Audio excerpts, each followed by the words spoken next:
Praise the lord. ఆశయ సాధనలో శ్రమ పడితే విజయం దక్కుతుంది.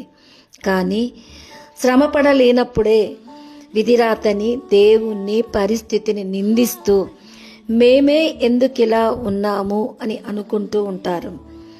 నిజానికి విధిరాతైనా, పరిస్థితి అయినా, ఇంకేదైనా కష్టం ముందు బొమ్మ బొరుసు రెండు మనకే సొంతమయ్యేలా ఆ విజయం మనకు దక్కుతుంది.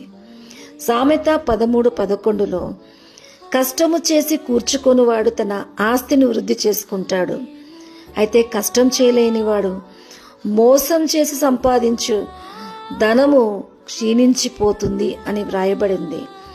అందుకే కష్టాన్ని నమ్ముకొని శ్రమపడ్డము ప్రతి ఒక్కరూ ఈ శ్రమ ద్వారా తమ విలువల్ని వృద్ధి చేసుకోవడంలో కష్టాన్ని అలవాటుగా చేసుకుంటే ఇంకేముంది, విజయం విధిరాతగా మారుతుంది. కనుక ప్రతి ఒక్కరూ కష్టపడ్డము, శ్రమపడము విజయానికి సంకేతము. కానీ మనము కష్టపడుతున్నామని అనుకున్నప్పుడు ఆయాసము నొంది ఆ కష్టాన్ని రిజెక్ట్ చేసి సుఖపడలేకపోతున్నామన్న దుఃఖానికి మనము మరో విధంగా ఆలోచన మనల్ని ఏలుతుంది. శ్రమ అలవాటైతే కష్టం అనిపించదు, విజయం మనదే.